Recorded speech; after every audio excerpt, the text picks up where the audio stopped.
Pues muy buenas tardes, muy buenas noches para todos ustedes. Estamos muy contentos de estar aquí, que nos acompañen. Hoy tenemos un bonito tema,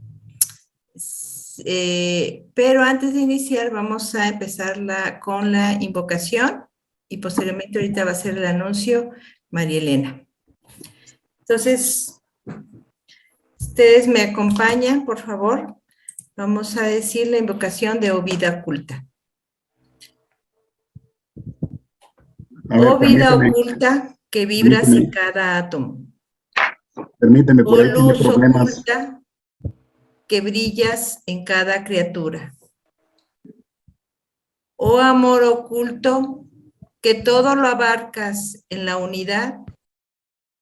Que cada ser que se sienta uno contigo sepa que por lo tanto es también uno con todos los demás. Así sea. Bueno, pues muchas gracias por estar aquí en la sección mexicana de la Sociedad Teosófica. Pues si gustas, María Elena, presentar. Sí, muchas gracias, Leonor. Muy buenas tardes nuevamente en esta plática de los sábados de la sección mexicana de la Sociedad Teosófica. Pues hoy con un tema de un gran ser y un gran personaje de la Sociedad Teosófica, Damodar Mavalankar. Estamos transmitiendo en vivo por Facebook Live de la sección mexicana de la Sociedad Teosófica y también por el canal de YouTube de Sociedad Teosófica en México. Esperemos que se vayan integrando más miembros y simpatizantes de la Sociedad Teosófica a estos dos canales o por el Zoom. Entonces estamos muy contentos porque estamos abriendo canales de comunicación cada vez un poco más cercanos a todos aquellos miembros o simpatizantes que pueden tener acceso a YouTube, a Facebook, y los invitamos a que interactúen con nosotros haciendo preguntas, comentarios de este tema y pues conocer a Damodar Mavalankar, y Tere Ayala es la que hoy nos trae este tema. Adelante, Tere, y muchísimas gracias. Buenas tardes, muchas gracias a ustedes otra vez por la invitación. Bueno, pues hablar de Damodar, la verdad es que es un tema, aparte de bastante enigmático, pues es necesario porque Blavatsky, en una de sus últimas cartas, que hay un pequeño libro que es muy interesante que se llama 5 cartas a la convención americana, en donde también se incluye una carta de Blavatsky que se llama ¿Por qué no regreso a India? Y otra más que se llama A mis hermanos de Aryavarta, ¿no? Entonces es bueno conocer no solamente la historia de la Sociedad Teosófica como organismo, desde sus objetivos, el por qué fue fundado, sino también toda esta parte de los que estuvieron involucrados directamente con ella, ¿no? No es muy conocido el nombre de Damodar, quizá porque de repente ponemos mucha atención en los cofundadores y cuando llega la Sociedad Teosófica a un país, se habla mucho de estos cofundadores y se pone quizás poca atención porque hablar de Damodar es involucrar la presencia de los maestros, ¿no? De estos mahatmas, conocidos así en este término en sánscrito. Incluso, por ejemplo, hay muchas cosas que ya como miembros de la Sociedad Teosófica podemos nosotros quizás no conocer del todo, ¿no? Porque decíamos hace un momento que toma su tiempo el hacernos una idea general de lo que es la Sociedad Teosófica, del por qué fue fundada, y más allá de esto, aprender a diferenciar lo que es la Sociedad Teosófica de la teosofía. Entonces, comprender un personaje como Damodar, pues nos va a costar trabajo porque además él, pues era propiamente de las castas indias, ¿no? O sea, fue educado bajo esta cultura, nacido en ese territorio, y entonces se complica todavía un poquito más, porque ya sabemos que de repente el estudiante teosófico, pues estudiamos la literatura ya toda traducida, ¿no? Entonces, acercarnos a esta cultura nos cuesta trabajo. Por eso, en esta primera diapositiva yo pongo ahí una serie de imágenes que tienen que ver con los templos que se hacen dentro de las cuevas y que son un reto para el occidente. porque es bastante complicado ya en nuestros días tan solo poder hacer edificaciones con estos claros y digamos edificaciones sencillas.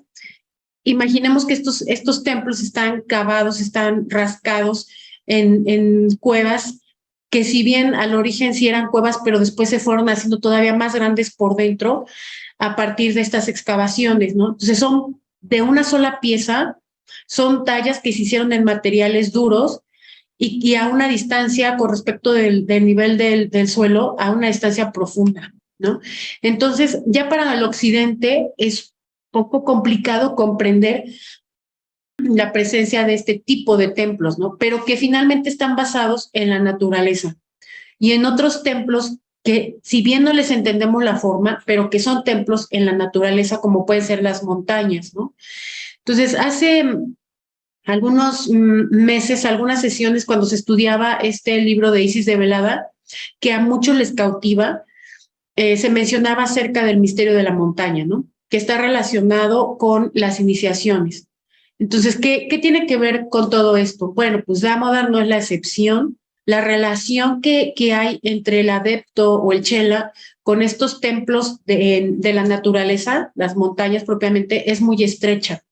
Porque el magnetismo que ejerce o que en la manera que afecta el magnetismo de las ciudades es muy fuerte. Entonces, por lo general, los adeptos y los chelas tienen que retirarse de estas ciudades, tienen que renunciar a todas estas apetencias de la personalidad que todavía a los que estamos acostumbrados a vivir en grupo nos satisfacen demasiado, ¿no? Hablábamos de este asunto de la pertenencia a una sociedad, a las costumbres, incluso puede ser que a los ritos o a las festividades de la comunidad ejercen un fuerte magnetismo.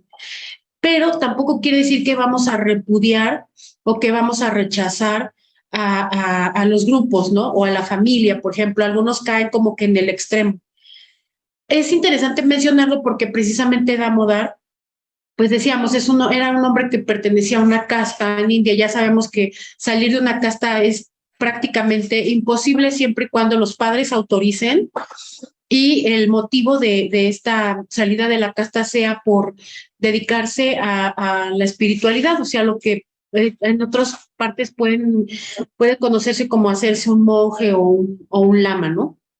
Entonces, en esos casos sí es hasta cierto punto permitido, siempre y cuando los pactos de la casta sean llevados, como el caso de Damodar, a su conclusión, ¿no? En caso de ellos que son asignados con un matrimonio planeado desde la infancia, en el caso de él tuvo que renunciar a las posesiones para dárselas a la mujer con la que estaba predestinado ya a casarse, ¿no?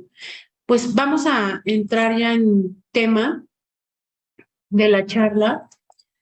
Hay un libro muy interesante que es sobre Damodar, que es una compilación entre algunos artículos y algunos escritos, pero para completarlo, porque sí, es más de un tomo este libro, es un libro copioso, pero no contiene toda la información de Damodar. Todavía eso hace un poquito más increíble que no tengamos conocimiento de él, ¿no? O que incluso no muchos grupos en la sociedad teosófica se llamen así, como él. La presentación está formada primero por un poquito de la vida de Damodar, un esbozo, después sobre algunas opiniones sobre él y finalmente sobre lo que comentaban en cartas de los Mahatmas con relación al adeptado, al chelado y Damodar, ¿sí? Entonces, en este libro copioso que menciono, hay unas frases previas al inicio al arranque del libro que hacen referencia a la voz del silencio, ¿no? Nosotros ya conocemos esta obra de Blavatsky, pero a veces como que parece una paradoja hablar de una voz del silencio, ¿no? O sea, ¿cómo podemos nosotros interpretar esta paradoja, ¿no? Entonces, aquí es interesante porque se hace la analogía con Damodar. ¿Cómo pudo escuchar esa voz en el silencio, ¿no? O esta queda voz, como también se le traduce en algunos textos. Hay una última frase que aparece en alguna de las cartas, que dice, tomé bhat, arroz, en la mañana y proseguí solo desde Kabil, enviando de vuelta mis cosas a Darjeeling con los coolies. Estos hombres que eran también una especie de misioneros, que acompañaban a otros hombres en estas travesías, ¿no? Por ahí yo pongo un mapa de las grandes distancias que tenían que recorrer, que obviamente no estamos acostumbrados en Occidente y ahora, y en estos tiempos mucho menos, a hacer viajes de este tipo, ¿no? Que son viajes tipo peregrinación, pero peregrinaciones muy exclusivas.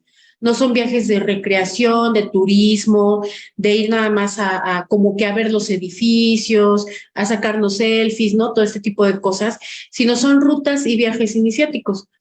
Entonces, esta fue la última frase conocida directamente de él, y por eso es que él se hace un mito, porque de repente no se sabe si Damodar murió o si sigue vivo, ¿no? Él desaparece, estaba en una travesía junto con Olcott cuando de repente es llamado por su Mahatma y no se vuelve a ver, ¿no? No al menos, como nosotros decimos, despiertos, ¿no? No se le vuelve a ver así en presencia de su cuerpo como tal en vigilia, ¿no? Esto lo vuelve todavía un personaje mucho más misterioso y de nuestra curiosidad.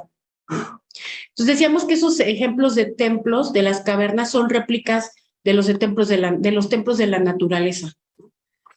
Bueno, aquí más o menos un poquito de cómo era la ruta que sigue Damodar y estas palabras previas de que acerca que había comido el arroz y cómo poco a poco él se fue desplazando en su travesía.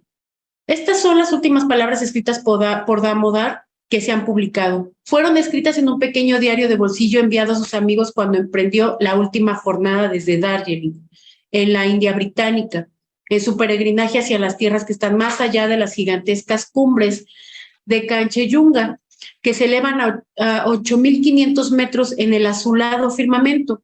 Su meta era Shigatse, la sede de Tashi Lama, que está a 25 días de marcha desde Darjeeling y en donde se le esperaría por un grupo de personas. Entonces aquí abajo vemos estos 3 circulitos naranjas, desde donde él empieza el viaje, es el círculo más inferior, que es precisamente este lugar, Darjeeling o Darjeeling.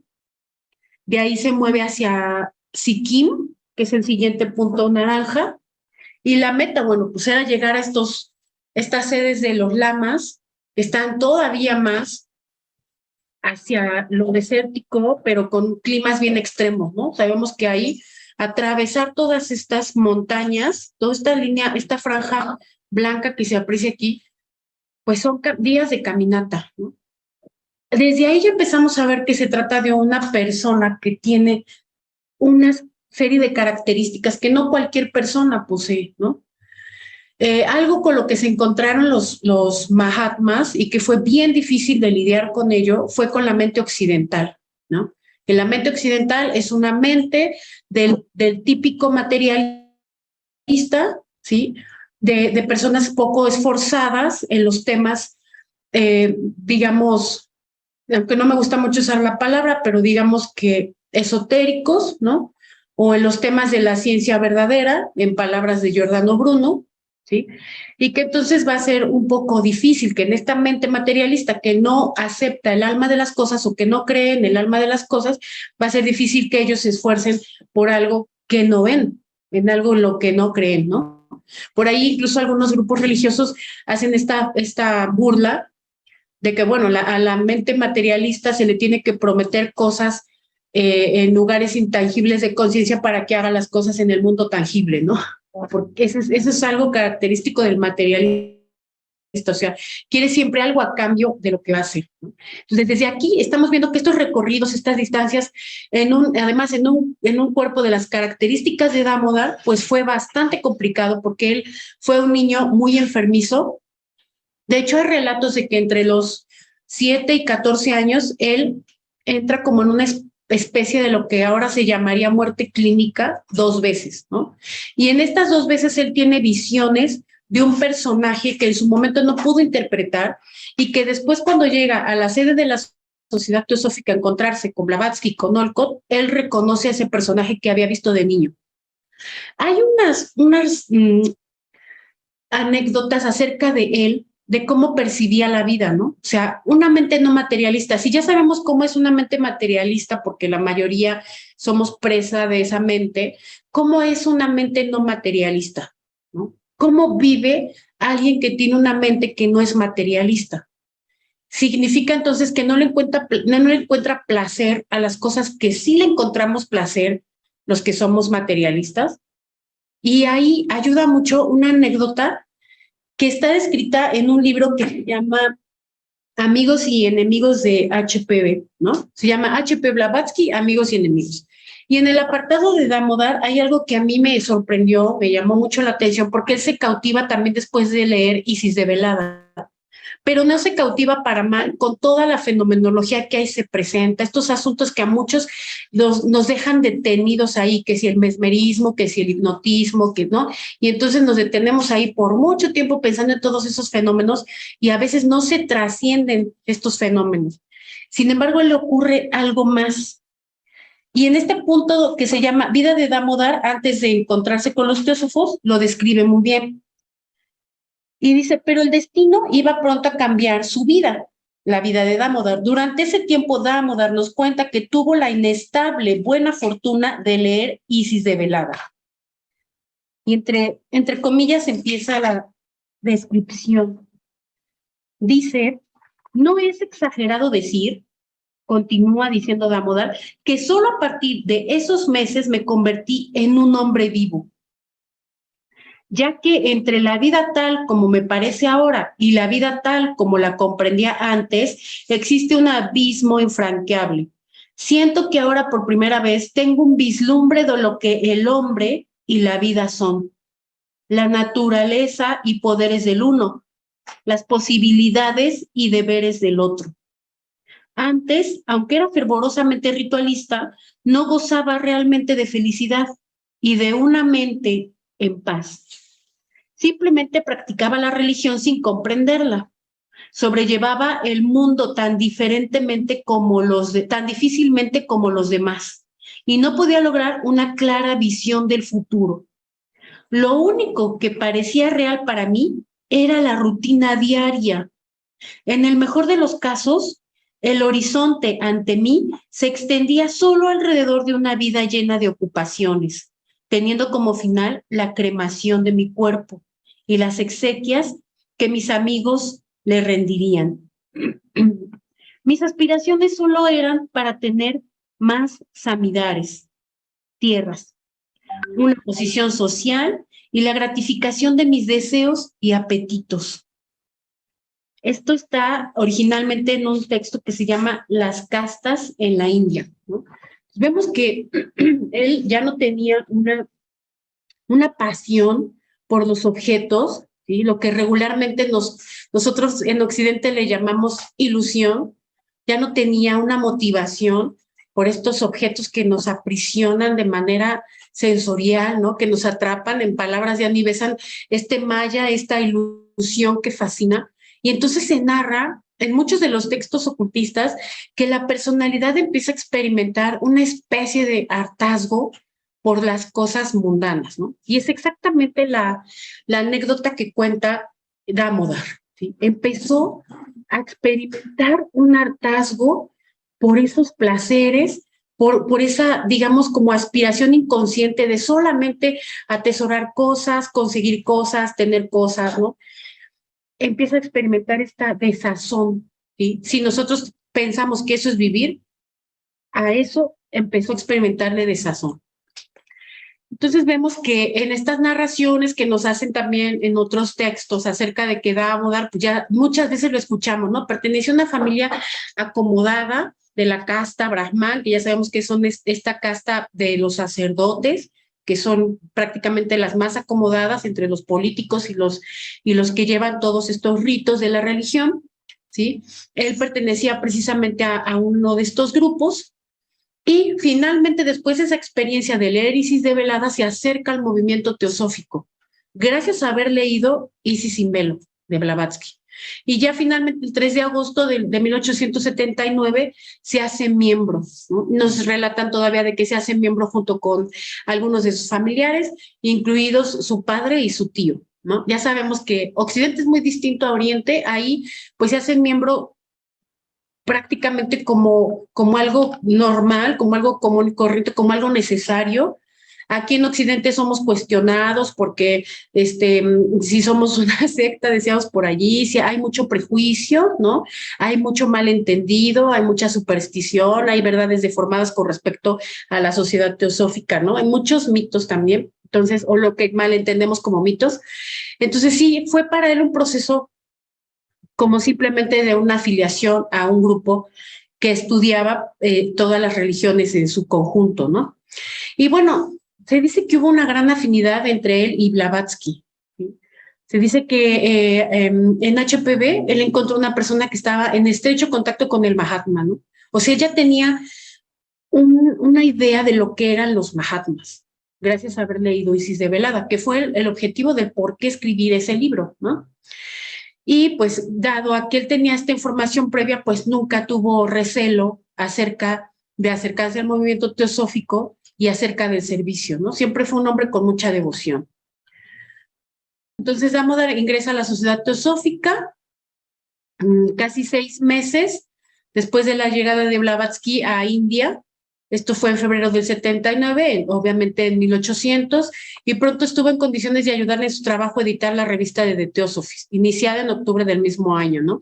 Aquí también tenemos algunos problemas con este asunto cuando se oye que muchos han sido trabajadores en el movimiento teosófico, no se alcanza a comprender lo dificultoso que era en ese momento hacer viajes en largas distancias, tratando de difundir, ¿sí? Tratando de informar que ya existía la sociedad teosófica, que tenía una finalidad y que además todavía más complicado, que la finalidad era terminar con este pensamiento materialista, que estaba, esta oscuridad, digamos, en la que estaba esa mente occidental, ¿no? Y que no solamente el occidente, sino que también Oriente ya adolecía de estas cuestiones gracias a lo que nosotros llamamos o estudiamos como Kali Yuga, que es esta era oscura, ¿no? Esta era negra. ¿Qué trabajo tan difícil, ¿no? Hacer una serie de escritos para divulgarlos, para que pudieran proliferar nuevos grupos en otros países, en otros continentes. O sea, por ahí veíamos una charla sobre Blavatsky de todas las vueltas que le dio al mundo. Increíble, ¿no? Y además en qué condiciones esos viajes, ¿no? Decíamos. Bueno, de acuerdo con las costumbres brahmánicas, él tuvo que pedir autorización a su padre para residir en la sede central de la Sociedad Teosófica y adoptar los modos de vida de un sannyasi, ¿sí? Que es aquel que abandona las ataduras y atracciones mundanas para entregarse a la vida espiritual. Esto le fue permitido, pero él llegó más lejos abandonando su casta. O sea, le dieron, de sus padres le dan, prácticamente su padre le daba autorización, pero lo que no se esperaba es que finalmente él iba a renunciar a la casta, ¿sí? Asunto que no era de poca importancia, como podemos darnos cuenta al leer el artículo publicado en The Theosophist y que está incluido en el libro. Y hay este artículo que se llama Ver castas en la India. De acuerdo a la costumbre india, él había sido comprometido en matrimonio en su niñez, naturalmente sin su consentimiento. Estos matrimonios arreglados. Además sabemos que nadie puede salir de la casta en la que nació, ¿sí? Para el occidental es muy fácil hacer lo que le place, en la mayoría de los casos, ¿no? Digamos que vivimos una especie de estamento más que una casta, pero podemos salir de él, ¿no? Incluso como mujer ya no estás atada a tener una predestinación. Puedes hacer lo que tú quieras, ¿no? Estudiar la carrera que quieras, casarte o ser soltera, madre soltera, divorciada, etc. Mil cosas. En India esto no puede ser, ¿no? Además de que son mal vistos. Eso fue algo que sucedió en el caso de Damodar, ¿sí? Bueno, de acuerdo a la costumbre, él había estado comprometido en matrimonio, ¿sí? Sin su consentimiento, decíamos, y había llegado el momento en que se esperaba que asumiera las responsabilidades de la vida matrimonial, ¿no? Entonces él, al no hacer esto, tuvo que renunciar a esa fortuna y la mujer tuvo que ir a vivir a casa de los papás de Damodar, ¿no? Como para compensar allí este asunto, pero en cuanto él renuncia a la casta, entonces hasta sus propios familiares, algunos le dieron la espalda, ¿no? O sea, cosa ya muy delicada. Aquí hay unas anécdotas con respecto de los viajes. ¿sí? Él era una persona muy devota que entendía perfectamente el sentido de la sociedad teosófica y del trabajo de un miembro de la sociedad teosófica. El trabajo siempre es voluntario, sin esperar nada a cambio, ninguna retribución y mucho menos financiera, ¿no? Entonces, alguien que puede esperar algo así, pues no entiende el sentido de la sociedad teosófica, no entiende el para qué fue fundada la sociedad teosófica. Eso no pasaba en el caso de él, ¿sí? Entonces, ellos ya venían de un viaje en Ceilán, o lo que ahora es Sri Lanka, y menciona que Damodar estuvo muy ocupado en las obligaciones como asistente de secretario de actas. Ahora puede ser como que, ay, qué sencillo trabajo, ¿no? Pero cuando vemos esto como nexo con las nuevas secciones, o sea, vemos que realmente es un trabajazo, ¿no? No es tan fácil asumir una responsabilidad, digamos que, pues en términos de hacerse responsable de un cargo de este tamaño a nivel nacional, no ha de ser nada sencillo. Pero además, ser el nexo entre otros países, pues todavía el trabajo aumentaba en el caso de ellos, ¿no? Hay una carta que Blavatsky le responde a Sinet cuando y lo critica en cierta forma porque pues los ingleses sí tenían recursos para hacer publicaciones, para poder viajar, para, ¿no? Y entonces Blavatsky le dice, no se le olvide que aquí somos dos pobres haciendo el trabajo con otros dos más pobres que nosotros, ¿no? Que eran Olcott, Blavatsky, haciendo el trabajo con Damodar, ¿no? Y entonces dice, nosotros no tenemos dinero, ¿no? Tenemos que publicar en diarios, tenemos que trabajar como escritores y ya después de eso nos ponemos a trabajar para la sociedad teosófica a las 5 de la tarde cuando usted ya está en la hora del té o jugando tenis los fines de semana, ¿no? Eso le dice a Sinet, HPV, ¿no? Y a mí me causa asombro porque cuando se menciona que Blavatsky era una mujer de buena familia, como que pensamos que todo era muy fácil para ella, ¿no? Y no fue así, ¿no? O sea, eran realmente jornadas muy largas para poder escribir todo lo que Blavatsky dejó escrito. A veces solamente nos conformamos con medio tener una idea general de la doctrina secreta, disis de velada, pero en cuanto vemos todos los textos que Blavatsky dejó, ¿sí? Toda la cantidad de artículos que escribía para revistas, para periódicos y con la sociedad espiritista encima, que tenía que contestar cartas de otros países y dudas y más dudas, ¿no? Entonces vemos que realmente era un trabajo extenuante, ¿sí? Y desplazarse de un lugar a otro pues lo complicaba todavía más. Entonces hay unas cartas bien interesantes que también tienen que ver con William Q. George y Damodar, en donde Damodar deja ver un poquito del proceso de la preparación de un adepto, cosa que muchos estudiantes de repente tienen curiosidad, ¿no?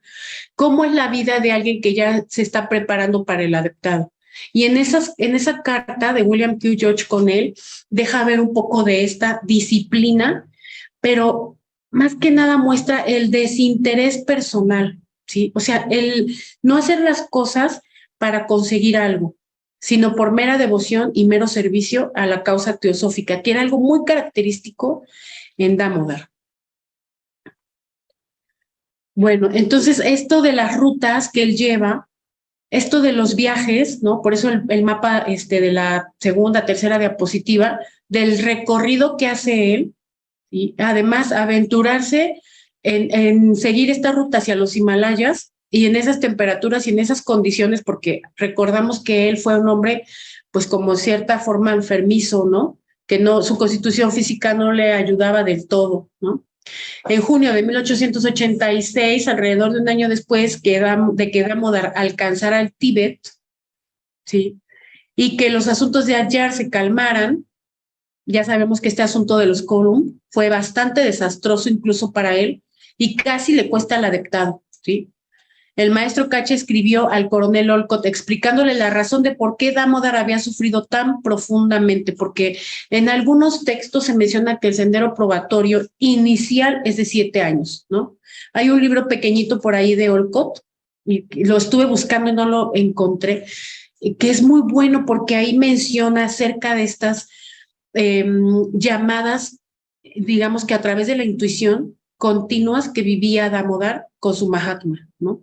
Entonces, Olcott fue alguien que presenció como cerca de Damodar todo este proceso que él sufrió, y lo sufrió porque todos los que estaban muy cercanos a esto se dieron cuenta, ¿no? De todo lo que él iba adoleciendo.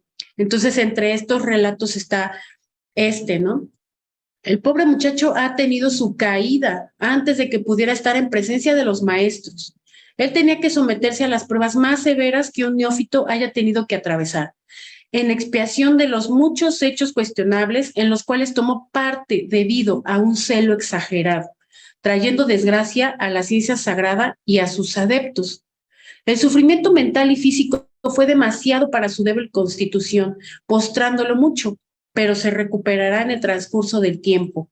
Esto debe ser una advertencia para todos ustedes, escribe KH. Ustedes han creído fervorosa, pero no sabiamente. ¿Sí? Y esto es por el tema de los Column. Es un tema en el que incluso se intentó echar en controversia a Blavatsky contra Damodar, ¿no? Porque si uno decía tras el otro ciertas cosas.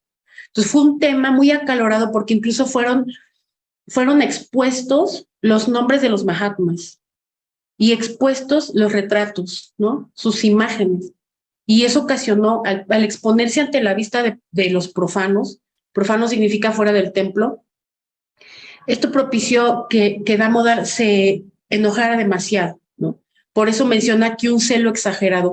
El sentir ese celo exagerado fue lo que casi le cuesta el adeptado. Sin embargo, pues haciendo a un lado esto, fue rescatado su proceso, ¿no? Entonces, Damodar fue, hasta los últimos comentarios de Blavatsky, él fue el único de la larga lista que se hizo de miembros de la Sociedad Teosófica para ser aceptados como un adepto. Él fue el único aceptado, ¿no? Cosa curiosa que no se hable mucho sobre él, que no se estudie sobre él, porque además deja pistas de cómo poder ser un poco más comprometidos en este asunto del adeptado del chelado, ¿no? Por un tiempo considerable no se tuvo noticias de Damodar y muchos pensaron que él no había sobrevivido a los rigores de la travesía. Olcott le escribió a la señorita Arundel el 8 de julio de 1885. Algunos ya saben sobre este personaje también, que ella fue una vidente muy cercana al movimiento teosófico, ¿sí? Entonces le escribió que no había información confiable, pero llegaron rumores de que había perecido, pero que él estaba seguro de que eran falsos. HPB tenía buenas razones para creer que él estaba vivo. Él le había dicho a ella que iba a organizar las cosas para que nadie pudiera ir en su busca y que pareciera que estaba perdido. Ella le dio un par de cosas para tirar durante su viaje como si estuviera vencido por la fatiga. Su intención era no dar mayores causas. En lo que a él se refiere, que dieran pie a cualquier discusión acerca de los maestros cuyos nombres habían sido tan profanados, ¿no? Y profanados precisamente por los Column, ¿no? Incluso puestos en duda las cartas, la existencia de ellos, etcétera, ¿no?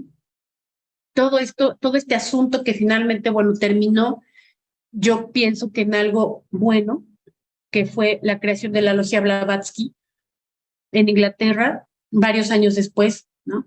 Donde Blavatsky funda la sección interna. En ocasiones, durante la estadía de H.P. Blavatsky en Würzburg, en 1885 al 86, los maestros y algunos de sus chelas la visitaban en el astral. La condesa Rechmister, una extraordinaria clarividente, también los vio. Entre el 4 y el 6 de enero de 1886 escribió H.P. Blavatsky a Pessinet: vi a Damodar anoche. Para el mismo tiempo ella le escribió al doctor Franz Hartmann que ella sabía que Damodar estaba vivo y probablemente en Tíbet en ese momento. Evidentemente pensando en la persecución que todavía estaba sufriendo para ese tiempo y en su anhelo de regresar a casa, ella gritó a Sinet: feliz Damodar. Fue hacia la tierra de la bienaventuranza, al Tíbet, y debe ahora estar muy lejos, en las regiones de nuestros maestros, ¿no? Entonces, los adeptos se entiende que son llamados a procesarse en esas tierras donde no queda ni puede haber rastro de decíamos hace un momento, ¿no?, de la crueldad humana de estas sociedades a las que estamos tan acostumbrados, a las que estamos tan aferrados, a las que estamos tan apegados y tan normalizados, ¿no? Que son nuestras ciudades, nuestras costumbres, etcétera, ¿no? Entonces ellos que saltan a la vista entre el común de los hombres y mujeres, pues son llamados a procesarse allí. Pero desde luego que estos procesos son muy largos en tiempo y muy complicados, ¿no? Entonces, ¿quién ahora en este mundo materialista podría de repente levantar la mano y decir, pues yo quiero, ¿no? Es un proceso difícil. Aquí hay un poquito sobre esta carta bien interesante de George. Hay varias cartas, parece que son 4, pero esta específicamente de 1880, en donde Damodar expone algunas reglas acerca del adeptado, ¿no? Entonces él le va comentando a William acerca de cuáles eran como parte de los requisitos para poder ser vistos por un Mahatma, ¿no? Muchos preguntan sobre esto, algunos por ahí pasamos un librito que se llama La montaña, que es totalmente simbólico, pero también literal con respecto de las preparaciones. Y él menciona en esta carta la dieta, que ya sabemos que esta corresponde con el yama, ¿no? El nivel del yama, ¿no? Porque pues, en Occidente y sobre todo en estos países es lo que prolifera es precisamente eso, ¿no? La diversión, ¿no? Entonces él habla sobre la dieta, la meditación. Hay puntos ya más como intangibles, pero muy característicos en él que sí cumplía, según las cartas y los relatos de otros cofundadores. Por ejemplo, la sinceridad, el amor por la humanidad, ¿no? El amor desinteresado, además, el trabajo infatigablemente, ¿no? O sea, este asunto fue muy interesante para mí, ¿no? El trabajo desinteresado e incansable por la teosofía, que incluía todo esto que él produjo durante sus años en la sociedad teosófica. Y la renuncia, que ya hablamos de este punto, ¿no? Renunciar a la propia imagen, al hombre Damodar visto desde Damodar, ¿no? Un hombre de casta, comprometido, predestinado, etcétera, y poder renunciar a esto, ¿no? A la autoimagen es una de las cosas más difíciles que se menciona en el sendero. Y bueno, ¿cuál fue parte de su trabajo? Fue asistente de secretario de actas de la Sociedad Teosófica y en muchas otras actividades, ¿no? O sea, era un hombre como muy afanoso, pero muy discreto también. Era editor junto a H.P. Blavatsky en The Theosophist, que además ya sabemos que era una revista que no tenía muchos recursos y que obviamente les costaba mucho trabajo poder editarla y sobre todo poder hacerla llegar a otros países. ¿Cuál fue parte de su obra? Críticas literarias, cartas abiertas, comentarios a otros textos, a otros libros de otros, digamos que participantes de la Sociedad Teosófica, informes acerca de actividades y por supuesto artículos originales. Pero si analizáramos uno por uno veríamos que no es tan fácil, ¿no? Porque para hacer una crítica literaria pues hay que leerse los libros, ¿no? Y ahí ya muchos empezamos a objetar, no, es que no tengo tiempo, no lo tengo en PDF, no puedo cortar y pegar, no sé, 1000 cosas, ¿no? En esos tiempos era bien difícil tener los libros, ¿no? Y luego hacer críticas literarias en otros idiomas, ¿no? Que sabemos que Blavatsky escribió en inglés, en ruso, en francés, ¿no? Sabía términos en árabe, mandarín, sánscrito, griego, latín, o sea, toda la historia que tenían ellos que revisar y que estudiar para poder hacer una crítica literaria, ¿no? Para hacer cartas abiertas, ni se diga, pues son artículos nuevos, ¿no? Artículos originales también. Comentarios, que es el punto donde está más difícil todavía, porque de repente se hacían comentarios a textos de otros estudiantes. Por ejemplo, hay muchos escritos de Eliphas Levi a los que Blavatsky le hacía comentarios y KH le hacía correcciones al escrito original de Eliphas Levi y a los comentarios de HPB. Entonces, de repente nosotros como público pasivo, estudiar un artículo de Eliphas Levi, pero bajo la mirada de Blavatsky, pero con correcciones de KH o de M, pues ya no sabemos quién es quién, ¿no? Entonces eso era parte del trabajo tan dificultoso que hacían entre Blavatsky y Damodar, ¿no? Eso logró una compenetración, una fidelidad, porque se habla de que ellos podían comprenderse uno al otro sin necesidad de debatir ciertos puntos, como podía ser la existencia de los Mahatmas, ¿no? Ellos estaban en común acuerdo de la existencia de ellos y cuando se encontraban con otras personas durante estas búsquedas o peregrinaciones, sabían específicamente de qué Mahatma o sobre cuál estaban hablando, porque entre ellos existía esta complicidad, ¿no? Me sorprende porque también con Olcott ella tuvo esta camaradería, ¿no? Que ya por ahí también se habló de él. Entonces, cómo estos estos cofundadores y estos grandes personajes de la sociedad teosófica tenían eso en común, el amor a la causa, ¿no? Aquí ya empiezan otros puntos de vista o comentarios extractos acerca, por ejemplo, de Olcott y de otro, mencionábamos algunas otras cartas también acerca de Damodar, de cómo era visto Damodar por otros hermanos, ¿no? En el caso de Olcott, por ejemplo, que vio muy de cerca estos procesos, incluso cuando Damodar se va por última vez, estaba justamente con él, ¿no? Cuando él se retira y ya no vuelve a ser visto, al menos en su cuerpo físico, ¿no? Y escribe Olcott en este librito pequeño: desde que se reunió con HPV y conmigo en Bombay, no había vacilado en su celo y energía por el bien de la humanidad. Jamás latió un corazón más noble en un pecho humano, y su partida fue uno de los golpes más duros que hayamos soportado. Como anteriormente lo dije, había minado su constitución con un trabajo oficial incesante, y cuando salió de Adyar había comenzado a escupir sangre y a mostrar los síntomas de un rápido decaimiento. Sin embargo, con un indomable valor, emprendió aquel rudo viaje a través de los Himalayas.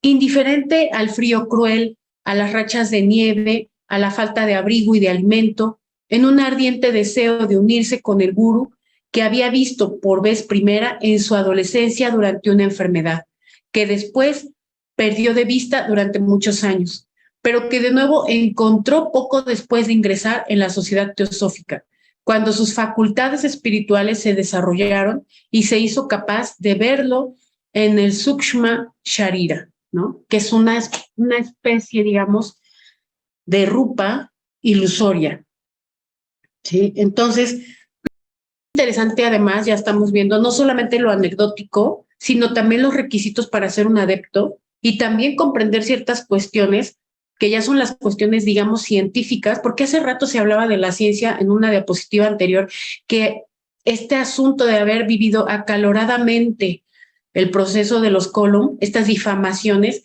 afectó en cierta forma también la ciencia oculta o la manera en que veían a la ciencia oculta, ¿no? Pues ya sabemos que el controlar las emociones no es para nada algo sencillo y que tiene que ver, o sea, porque hay una fuerte influencia entre el control del pensamiento y las emociones con la formación de estas rupas, ¿sí?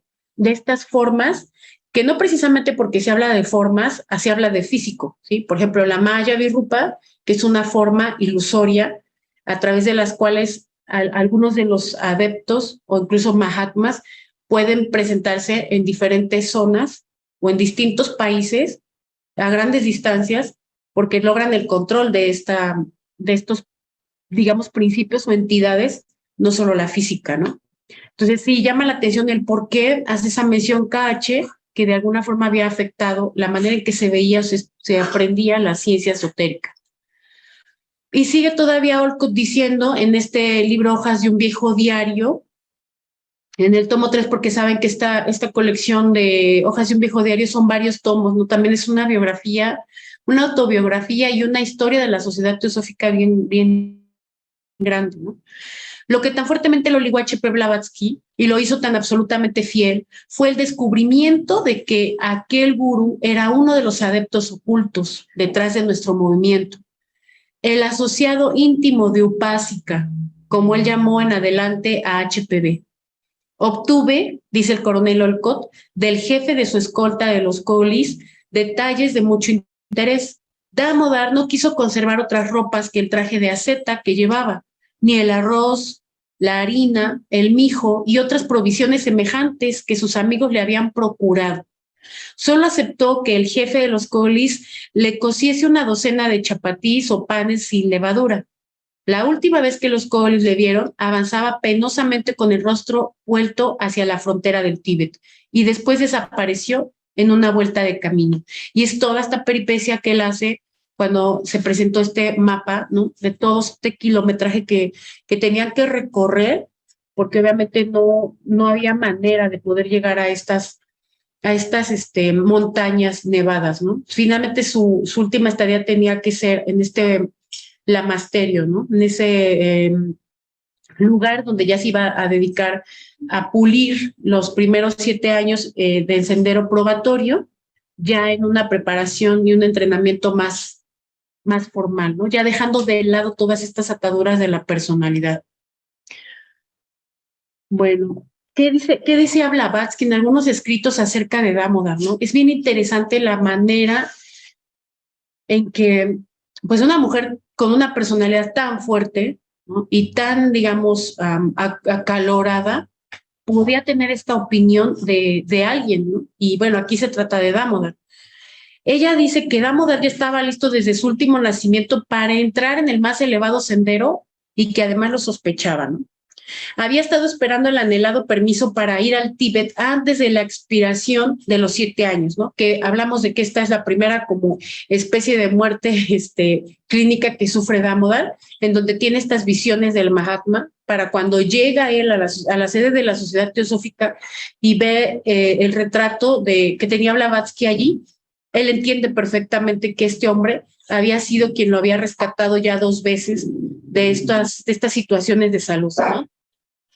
H.P. Blavatsky conocía esto, pues escribió poco tiempo después que él llegara al Tíbet. El pobre muchacho no tiene un momento feliz desde que está a prueba y esto es terrible.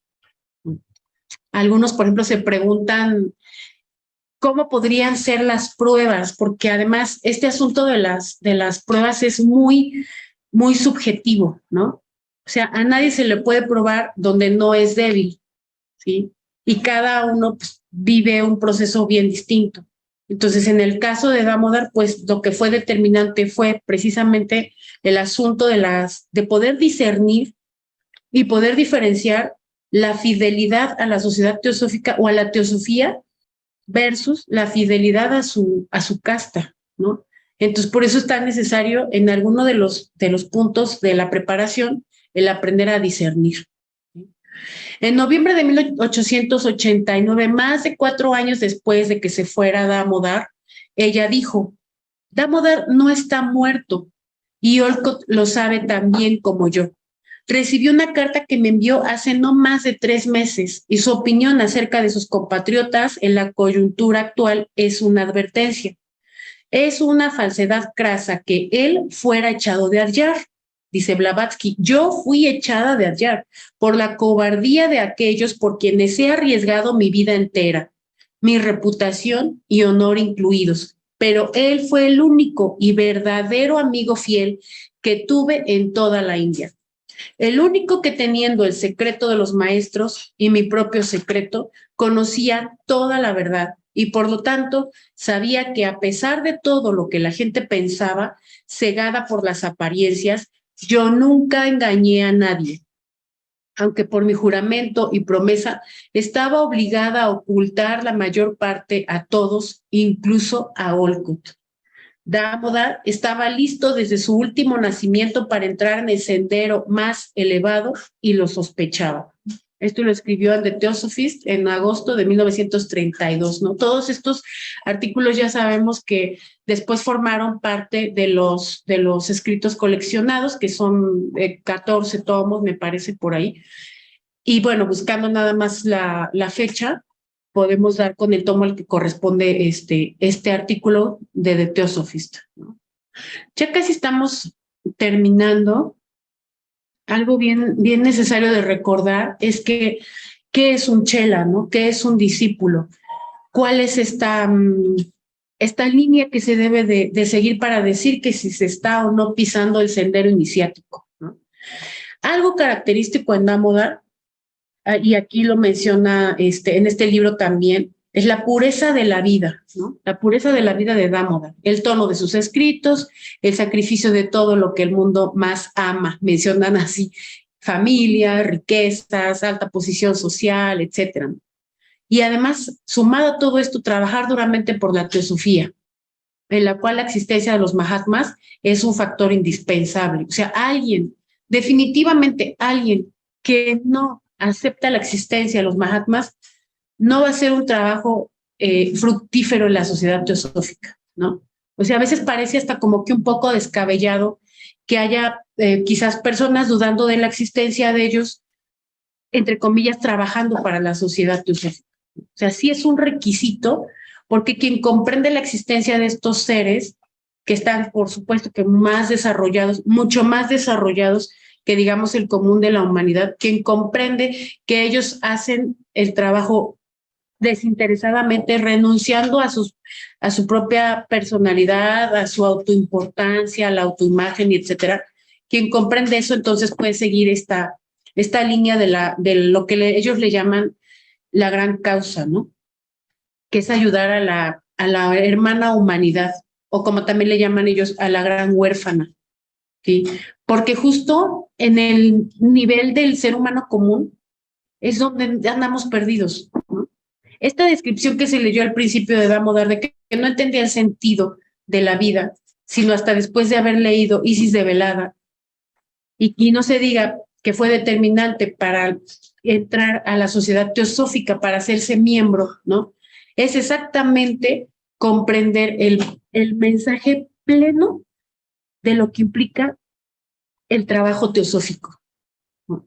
Y bueno, ya para terminar, porque en términos de Chela, ya habrá otras charlas que hablan sobre lo que es ser un adepto, un discípulo, pero con respecto de Damodar, esos fueron los signos característicos de él en su desempeño como miembro de la sociedad teosófica, ¿no?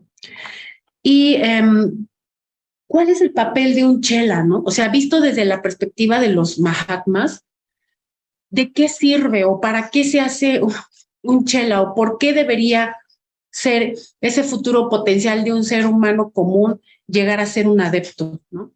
Y los Mahatmas, bueno, contestan acerca de que pues, el objetivo es ayudar a esta humanidad, ¿no? Que estamos tan entretenidos con lo material. Si no estuviéramos tan entretenidos con lo material, pues no habría necesidad de mandar ningún adepto o de que algunos cuantos osados se hicieran aprendices o se hicieran chelas de otros más instruidos, ¿no? Entonces nuestro materialismo es directamente proporcional a la necesidad del adeptado. Los Mahatmas KHM, esos miembros de la gran logia de adeptos espirituales, uno de ellos un Brahman de Cachemira, el otro un Rajput, fueron quienes decidieron iniciar el movimiento teosófico en un periodo crítico, cuando en Occidente la arena del reloj de la vida espiritual había ya descendido mucho. E incluso el antiguo hogar de Aryabharta mostraba signos de degeneración y desintegración. La gloriosa edad de los Vedas, cuando los inspirados legisladores conmovían las almas de la gente de India y una verdadera civilización mística florecía, aparentemente se había ido para siempre. Y un pueblo regido por castas, mantenido en servidumbre por formas rígidas y supersticiosas fantasías, necesitaba un nuevo impulso, una nueva inspiración para reconstruir sus vidas, ¿no? Entonces, esto es un llamado de atención porque es el contexto histórico que se vivió cuando fue más necesaria la fundación de la Sociedad Teosófica. Este asunto que todavía no alcanzamos a comprender muy bien de las castas, que no es que no existan en Occidente, pero acá nosotros le llamamos clases sociales, ¿no? Este primer propósito de la Sociedad Teosófica cuando se funda, que es crear un núcleo de la fraternidad universal sin distinción de raza, casta, credo, ¿no? Religión y todo lo que le podamos sumar, género y etcétera, etcétera, ¿no? O sea, que realmente sí es un tema de urgencia para los miembros de la gran logia de adeptos espirituales, ¿no? A lo mejor para nosotros puede ser algo intrascendente, pero no lo es. ¿Por qué es intrascendente para nosotros? Porque tenemos nuestro punto de vista focalizado en nuestro momento histórico, ¿no? O sea, en el placer, en etcétera, en entretenernos, ¿no? En regocijarnos o encontrar un motivo de vida en lo que es impermanente, ¿no? Pero para ellos que pueden abrir su mente y que pueden ver esta historia y que ya saben para dónde va la historia de la civilización vivida desde el materialismo, pues es un tema urgente, ¿no? La diferencia es que nosotros no podemos abrir nuestro panorama, ¿no? Por eso esta escala de oro es tan necesaria. Vida limpia, mente abierta, ¿no? Poder abrir nuestra mente. A veces no podemos ni siquiera abrir nuestra línea del tiempo. Cuando hablamos de globos, rondas y razas, pensamos que solamente el humano ha existido en este tiempo, ¿no? Estamos en el año 2022. ¿Eso es cierto? ¿no? Entonces ni siquiera podemos abrir nuestro hilo de la historia. Pero para estos hombres que están mucho más desarrollados, claro que es algo necesario. Y por eso la última diapositiva, hay un extracto de cartas de los Mahatmas a Pesinet, ¿no? Que es como un llamado a la acción, pero a la acción teosófica, ¿no?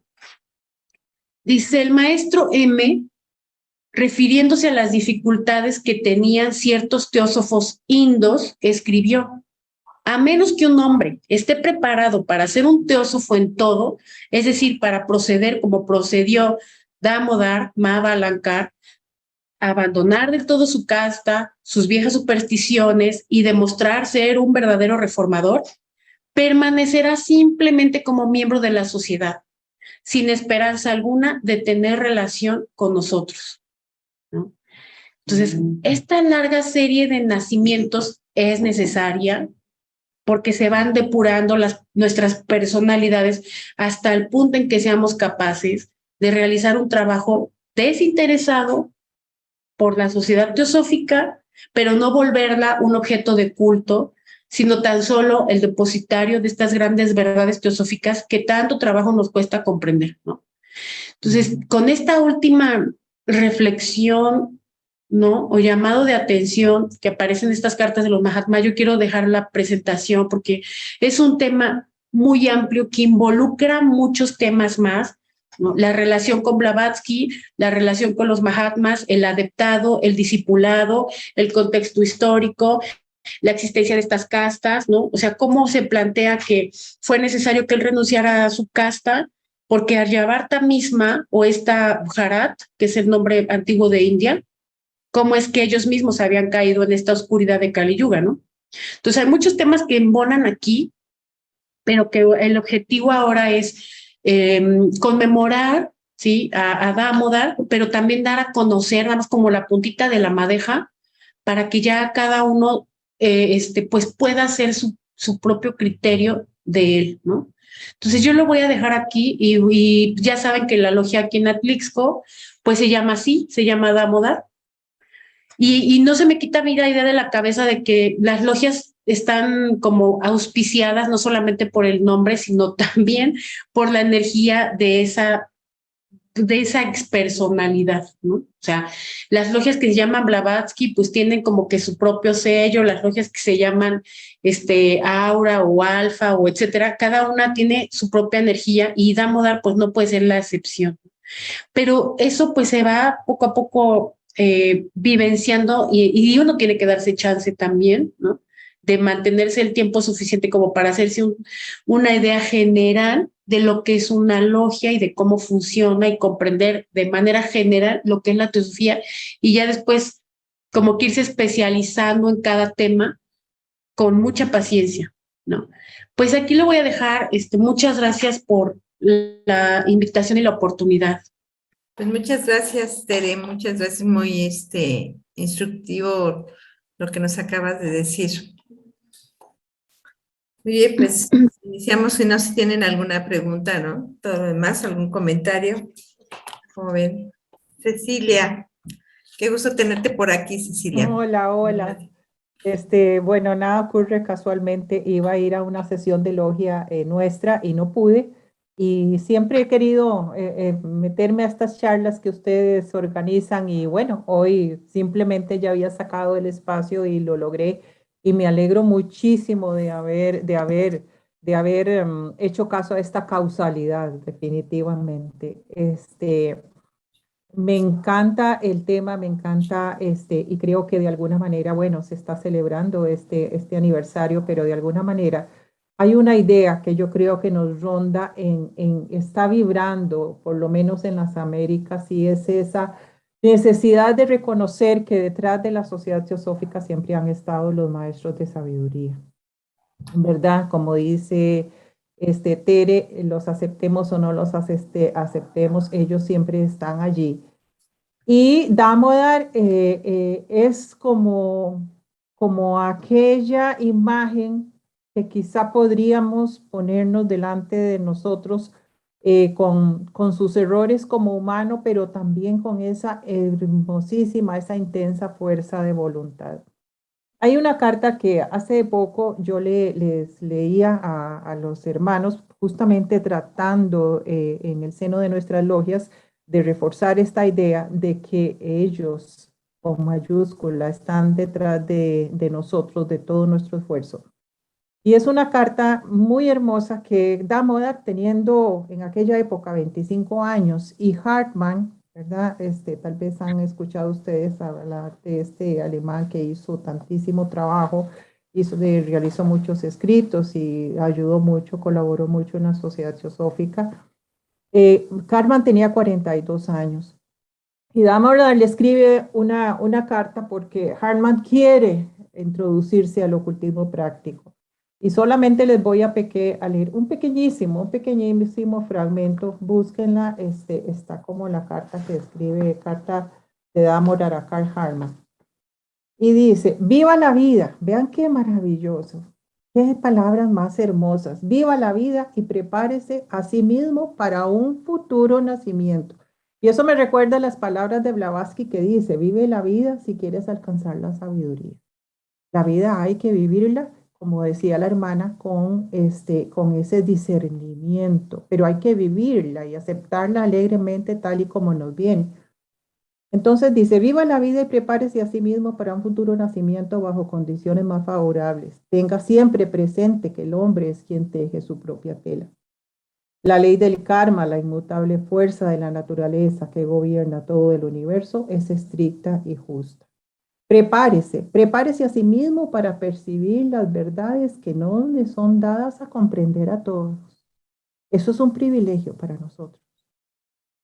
Esto no puede obtenerlo, y aquí la importancia de esto que él señala, esto no puede obtenerlo mejor que realizando la grandeza y la eminencia intelectual de la idea que conduce a nuestra sociedad, la de la fraternidad universal de la humanidad. Esta idea es el primer peldaño en la escala que conduce a la obtención del más difícil de todos los logros, el nirvana. Así es que él, un chico de 25 años, dándole todo un consejo a un hombre de 42 maduro, ¿verdad? Pero definitivamente ya él estaba preparado para seguir ese sendero. Así es que es un gran ejemplo, una gran guía. Y estudiando estos pequeños legados, estos escritos que nos han legado todos estos hermanos que nos precedieron, poquito a poco vamos aprendiendo a través de la reflexión de todas estas enseñanzas que nos dan. Muchísimas gracias, Tere, realmente muy agradecida con mi karma de haber podido acompañarlos hoy. Gracias, hermana, muchas gracias. Sí, la verdad es que es sorprendente la madurez que él tenía, ¿no? Y sobre todo el cómo vivió esta transformación en su propia persona.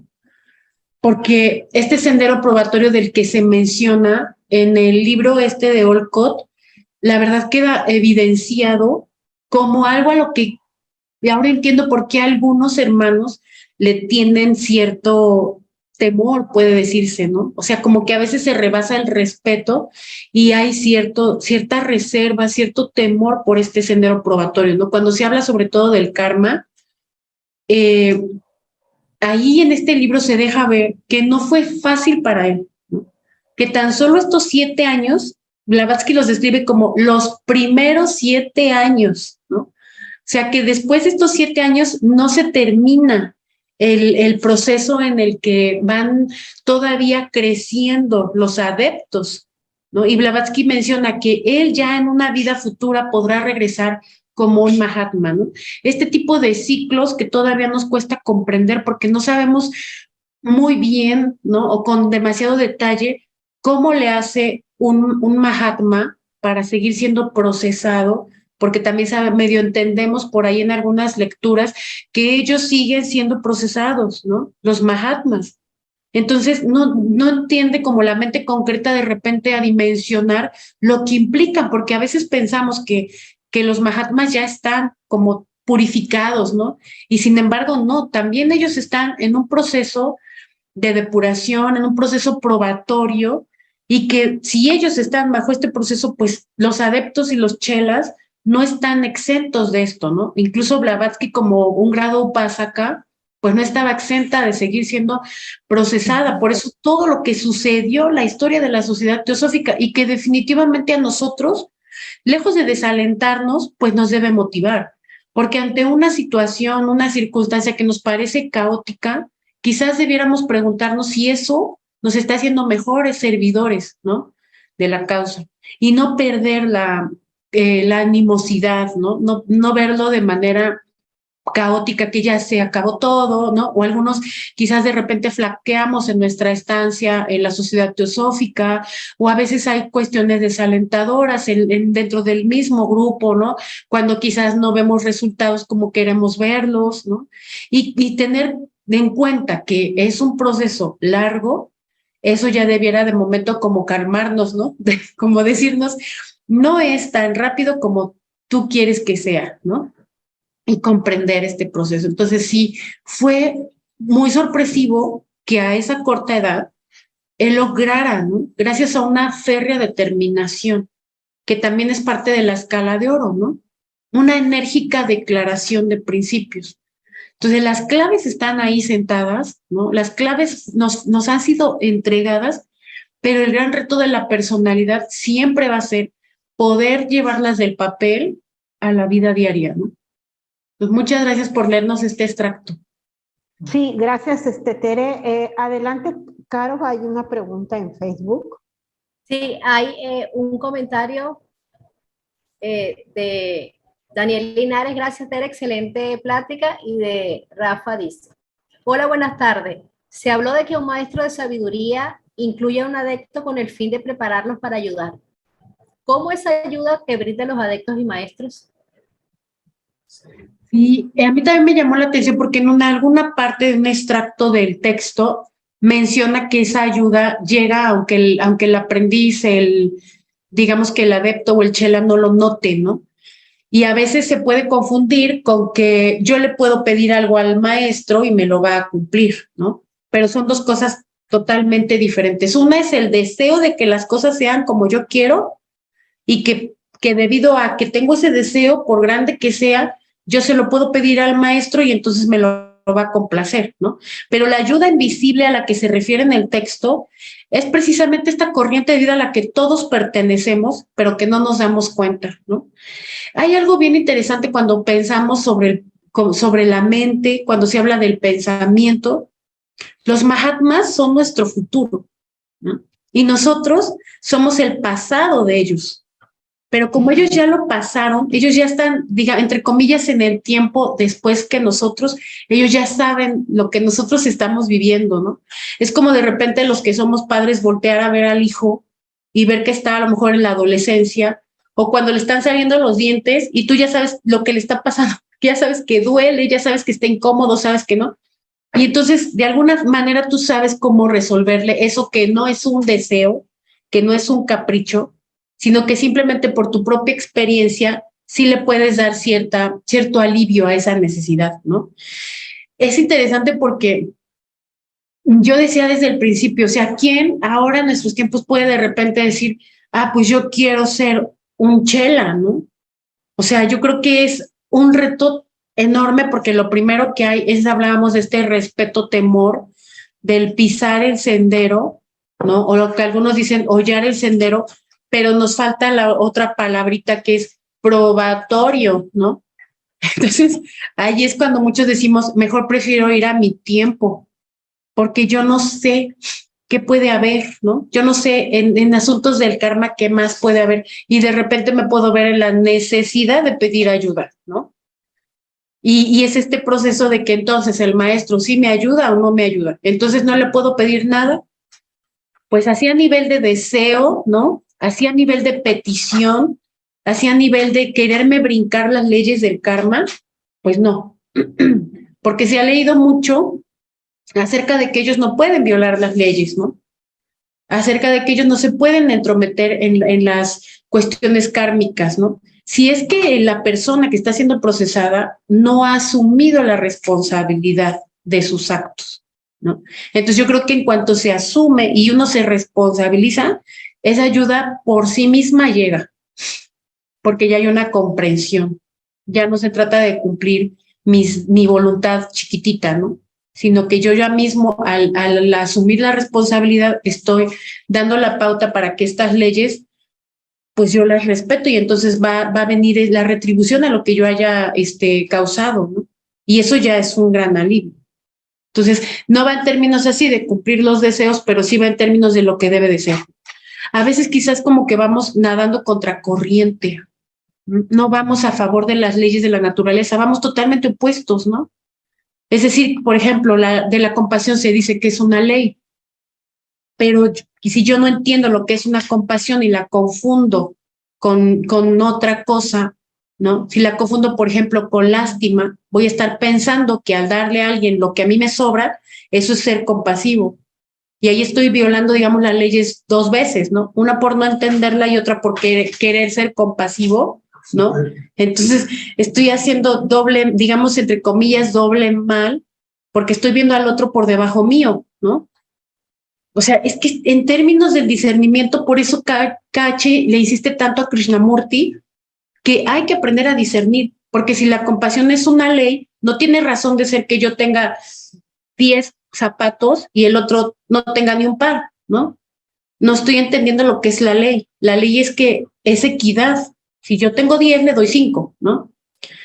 Pero cuando decimos, es que yo pienso en términos de la unidad, aguas, porque los que han pensado así, por ejemplo, un Francisco de Asís, un Ignacio de Loyola, de repente se les narra o se dice que aventaban la ropa por los balcones porque no entendían la razón de acumular cosas, ¿no? Y esa siempre es la pregunta, ¿no? ¿Cómo vive alguien que ya es un adepto? Y cuando se narra que Damodar solamente se fue con lo que llevaba puesto, creo que esa es la respuesta, ¿no? O sea, se fue con lo que llevaba puesto y nada más con estos 10 panes que le hicieron para el camino, ¿no? Cielos, ¿cómo le hizo para pensar así? ¿Cómo le hizo para llegar a ese estado, ¿no? Mientras que quizás una mente de no adepto, todavía como que queremos acumular, queremos cosas, queremos guardar, eso nos da seguridad, mil cosas, ¿no? Etcétera. Sí, gracias, Tere. ¿Habrá otra duda aquí del Zoom? ¿O Carito, habrá algún comentario por Facebook? No, por Facebook ya no. Sí, hay un comentario que dice Daniel Linares, excelente plática, es un placer poder escucharte, Tere. Muchas gracias. Gracias a ustedes, sobre todo por la oportunidad, ¿no? Y tratar también de hacer como más, no sé, dar a conocer a Damodar, ¿no? Yo decía, no ha habido tantas logias con este nombre. Creo que al menos en nuestro país, paréceme que hubo una en Tijuana hace muchos años y feneció después. Hola, buenas noches. Yo quisiera agradecer a Tere por este trabajo. En lo personal había algunas dudas que no conocía de Damodar y he quedado impactada por su vida y por las tremendas pruebas que él tuvo que pasar. Y entiendo que probablemente las vidas anteriores lo prepararon para esta última, en donde tuvo que realizar probablemente la final de sus vidas para poder llevar a cabo su objetivo final, ¿no? Y me ha encantado todo lo que él ha tenido que hacer, las condiciones y demás, y que hay alguien que alguna vez dijo, si él pudo, yo también puedo, ¿no? Que todo depende de la decisión y de la fuerza de voluntad que cada uno tenga para poder realizar estas tremendas pruebas que se nos presentan a diario y en especial en este tiempo de Kali Yuga, en donde probablemente las oportunidades de servir o para empezar a eliminar un tanto del karma que podemos traer como tanto individual como colectivo. Y me encantó. Muchas gracias, Tere. Muchas gracias a todos por el excelente trabajo. Gracias. Muchas gracias, Maru. Pues sí, no se hace en una vida, ¿no? Son muchas vidas de entrenamiento. Tan solo en nuestra pequeña existencia nos podemos dar cuenta que un evento se nos presenta muchísimas veces para poder superarlo. Algo que nos moleste o que nos inconforme, eso mismo se nos presenta muchas veces en la vida. Puede ser con la misma persona incluso, o con diferentes personas, hasta el momento en que lo superamos, ¿no? Entonces, ¿en qué número de vida, de encarnación, nosotros quizás ya tengamos una meta un poco más clara? Porque hay un dicho popular que dice que el que a dos amos sirve, con uno queda mal, ¿no? Entonces, nuestro punto de atención debe ser uno solo. Pero si nosotros tratamos de resolver y de darle satisfacción a todos los deseos que cruzan por nuestra mente y nuestro, digámoslo así, nuestro corazón, pues vamos a estar así como esparcidos, ¿no? La diferencia con ellos es que ya tienen un propósito determinado y le dan continuidad a ese propósito. Esa es la diferencia. Gracias, Maru. Sí, gracias, Tere. Leonor, creo que alguien tenía levantada la mano. Sí, Salomón. Salomón tiene levantada la mano. Chuy la levanta, pero ya la bajó, y ahorita Carolina también tiene levantada la mano. Y creo que también hay un comentario en chat. Lo que pasa es que yo estoy en mi celular y no puedo... Bueno, sí. Pues creo que hay uno en el Face, ¿no? Sí, Y uno era en el para chat de eso que aquí. tenía levantada la mano, para leer el comentario de Facebook. Leonor, sí. Gracias. Comenta Andrea Reyes. Mil gracias, querida Tere. Tus palabras han resonado tanto en mi ser. Algo bueno hice para poder escucharte y que sea de mejor beneficio. Muchas gracias a ti, Andrea. La verdad es que es un tema para reflexionar muchísimo en las sociedades como las vivimos nosotros, en donde son como realidades que coexisten bien disparadas. O sea, de repente podemos ver colonias o zonas bien marginadas, y por otro lado, colonias y zonas con muchas comodidades, ¿no? Entonces, de repente, temas así, donde encuentras personas totalmente desinteresadas, como Blavatsky, como los cofundadores Apecine, George, Damodar mismo, ¿no? Y otros más que se acercaron al movimiento solamente para minorar el sufrimiento de la humanidad. Yo sé que en términos de nuestro tiempo puede parecer extraño, ¿no? Escuchar eso, pero encontrar que existe esta noble causa, ya tan solo eso nos da la posibilidad de poder sumarnos a esa, ¿no? Gracias, Caro. Bien. ¿Ves, Salomón? Sí. Hola, Tere. Hola a todos. Oye, Tore, yo creo que sabías muy bien quién era Damodar, por eso le pusiste el nombre a tu logia, ¿verdad? Pues es bien. Sí. Oye, Tere, me sorprendió bastante cuando mencionaste que inclusive los mismos Mahatmas tienen un proceso de purificación. Entonces quiere decir que así como nosotros los comunes, los que habitamos todavía pues de manera común en este planeta, pues también hay niveles, ¿no?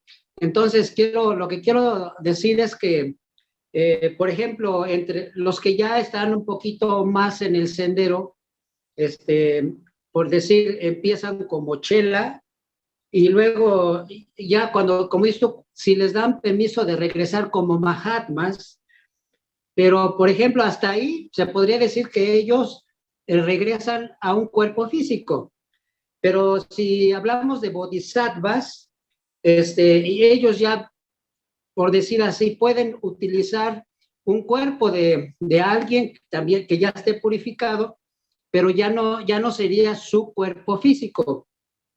Y y entonces lo que quiero decir es que entonces después de todo esto hay unos niveles increíbles de los que ya no tienen un cuerpo físico, pero me imagino que es un proceso larguísimo, y si todavía no, digamos, no llegan a muy alto, quiere decir que no están purificados al 100%. Esa es mi pregunta. Sí, está muy interesante la pregunta, porque precisamente toda esa parte, yo le llamo como de los tecnicismos, es lo que forma parte de la ciencia, ¿no? Cuando Blavatsky dice que estudiar teosofía es estudiar religión, filosofía y ciencia, la ciencia es precisamente esto que tú estás preguntando. La utilidad de la lengua, ¿no? O sea, la utilidad es conocer las lenguas que Blavatsky siempre sugiere, en este caso el sánscrito, porque mencionas al bodhisattva. Entonces, bodhisattva está formado prácticamente por 3 términos, que son bodhi o buddhi, como le llamamos nosotros en la clasificación septenaria, sat, que sat se traduce como verdadero, o verdadero en términos de real, o de permanente o eterno. Eso es lo verdadero. Lo que es impermanente, lo que está sujeto a la degradación, a la vejez, a la decrepitud, a la marchitación, etcétera, eso está sujeto a la impermanencia, entonces no es verdadero, ¿no? Entonces tenemos buddhi, que es espíritu, se puede entender como espíritu, sat, verdadero, y el último que es dva, que es un sufijo que tiene que ver con tú, que si nosotros vemos también aparecen tatva, tat, igual eso, tva, tú eres eso significa tatva. Pero bodhisattva es aquel cuyo ya no está manifestado, o sea, ya se absorbió en el espíritu. Él es verdadero ahora. ¿Esto qué significa? ¿Que entonces nosotros no somos tan verdaderos? Pues no. O sea, las personalidades no somos verdaderas. Pues no, porque en términos de verdadero, de impermanencia, las personalidades, todo esto que percibimos en el mundo material, está sujeto al deterioro, ¿no? Está sujeto a esto que llamamos muerte, ¿sí? No somos eternos como nos vemos. Eso significa que nosotros no somos esto, nosotros somos aquello. Y un bodhisattva, pues ya no tiene estos asuntos de la personalidad y por lo tanto el cuerpo físico, ¿no? Entonces nosotros sí, todavía en esta grande y enorme gradación de formas, porque no hay saltos. La teosofía nos enseña que no hay saltos, es decir, la conciencia en el nivel animal está también graduada. Significa que hay animales que tienen más autoconciencia y que otros no la tienen, ¿no? Por eso hay un aforismo por allí que menciona que es más sabio un elefante que se refleja en el lago y dice, o en el río, y dice, yo no soy eso, que un humano que se ve en un espejo y dice, allí estoy yo. ¿Sí? La situación es los grados de conciencia y tienen que ver con la forma y con el desarrollo del cerebro. El animal dice, yo no soy esto, el humano dice, yo soy esto, y aquellos que ya trascendieron la fase humana dicen, yo soy todo, ¿no? Eso me lo dijo mi hija de 13 años, ¿no? Dice, pero entonces no se trata de olvidar que soy, sino de ser todo. Y sí, o sea, como con muy pocas palabras uno puede entender, porque en el mundo de los niños todo es diferente, ¿no? Entonces uno puede entender con pocas palabras llegar a ser todo, o sea, lo que dice Annie Besant, uno con todo lo demás, ya ni siquiera ves que hay lo demás, yo soy esto y lo demás, soy uno con todo lo demás, o sea, es el todo, el uno. Entonces nosotros sí estamos en la forma humana, pero hay distintas gradaciones, aún en la forma humana, un Mahatma puede aparentar una forma humana, pero su conciencia, o la conciencia, mejor dicho, está más desarrollada en esa forma que en la forma del humano común, ¿no? Incluso en la forma del humano común también hay gradaciones, ¿sí? En el caso del bodhisattva ya no hay tal. Quizás porque son misterios tremendos esos, ¿no? Ya estamos como que quizá un poquito especulando, pero quizás una partecita de eso que se fundió, de sus últimas personalidades, por ejemplo, en el caso específico que se menciona de Gautama, que vuelve a generar una nueva encarnación después de ir a Nirvana, ¿sí? que de esa encarnación se menciona que es Shankaracharya, por ejemplo, ¿sí? Incluso hay imágenes y esculturas de él dormitando y a un lado un Buda chiquito como un bebecito que alude a su siguiente encarnación. Pero ya no vuelve a ser aquel, porque ya prácticamente está liberado de. La siguiente reencarnación de eso que podemos llamar Bodhisattva sería como un regente, pero ya no en una forma humana, ¿no? Y eso es la ciencia esotérica, ¿no? O sea, es difícil quizás comprenderlo así como de tajo, pero más o menos yo así lo entiendo. Gracias, Muchas gracias, Tere, muy amable. Gracias. Muchas Sí. gracias. Sí, creo que hay un mensaje, Leonor, en el chat de Zoom. A ver. Sí, en el Zoom está Enrique. Creo que sí. Sí, a nuestros chelas se le ayuda solo cuando son inocentes de las causas que los metieron en problemas, cuando esas causas son generadas por influencias externas. Eso en el libro de 54KH, ¿no? CMKH. Cartas más. Las cartas Mahatmas, me imagino, página 54KH. Sí, son excepciones a la regla, pero sí llega a pasar, ¿no? Por ejemplo, en este asunto del karma, cuando personas que no debían estar, pero no hay otras condiciones para que ocurriera ese evento y entonces, pues, ellos en futuros renacimientos son compensados, ¿no? Entonces, sí, son excepciones a la regla, pero que sí llegan a suceder, ¿no? Estos casos del que nos comenta Enrique. Gracias, hermano. De nada. Sí, muchas gracias. ¿Está Chuy levantando la mano? Chuy. Sí, muchas gracias. Gracias, Tere. Gracias. Muy, muy informativa tu plática, muy bien preparada. Sobre todo se ve que estás impregnada de Damodar. Te agradecemos mucho tus conocimientos y pues no, lo referente a lo que está relacionado, pues sabemos que está relacionado con todos los maestros y sobre todo ahí con los Mahatmas. Yo les sugiero que ahí en YouTube hay varias pláticas narradas por Enrique Rey y están hay mucha información. Él es un investigador nato, Enrique, y les sugiero que entren a YouTube para que se complementen con esto que amablemente nos dio Tere. Gracias, Tere, muy amable. Muchas gracias. Sí, pues también las charlas de Enrique bien buenas, ¿no? Muy completas. Y sí fue una decisión, la verdad es que yo creo que muy de intuición el ponerle el nombre de Damodar a la logia de Atlixco fue básicamente como que el rasgo característico de él, así resumido, creo yo, sería la palabra fidelidad, ¿no? Que ya sabemos que es una palabra muy manoseada en Occidente, pero que tiene que ver con la filia, con el amor demostrado, ¿no? Hacia la filosofía, hacia la sabiduría, y obviamente pues no está separado de la unidad, ¿no? Entonces, yo lo podría como resumir en esa palabra, o sea, la fidelidad fue un rasgo característico en él y también en Blavatsky, ¿no? Cuando ella en un escrito dice que a ella se le podría acusar de muchas cosas, incluida su carácter tan fuerte, pero menos de una falta de fidelidad a su maestro.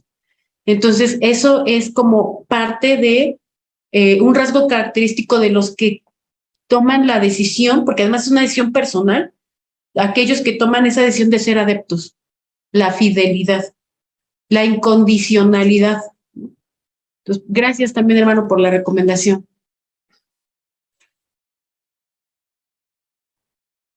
Gracias, Tere. Creo que hay otro comentario aquí en el chat. A ver si Sí, lo logro ver. está Esther Muñoz. Gracias, Tere. Muy enriquecedora. Buenas noches.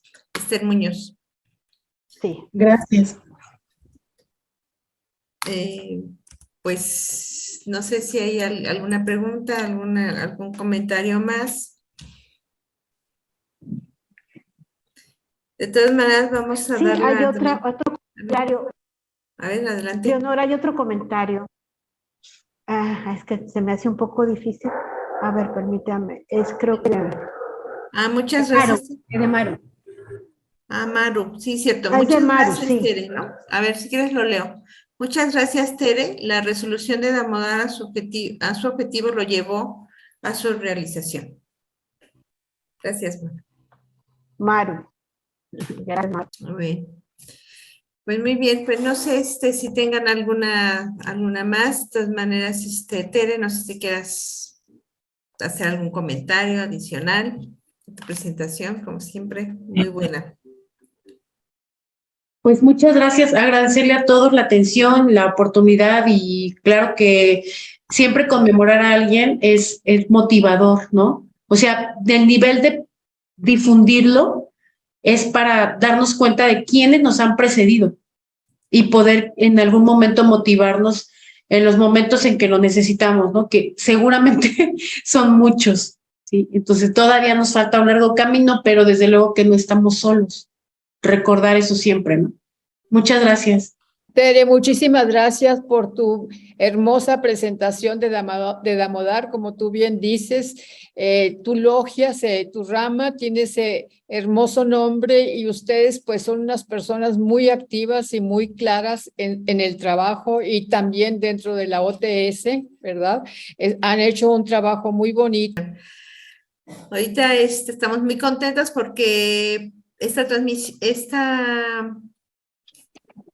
plática fue difundida también en vivo en YouTube y Facebook y bueno, pues ya somos un equipo también de comunicación con Carolina Chuy Dimas, que está bajo cámaras, el que está atrás de producción, y obviamente Marilena, ¿no? Que es que está aquí con nosotros.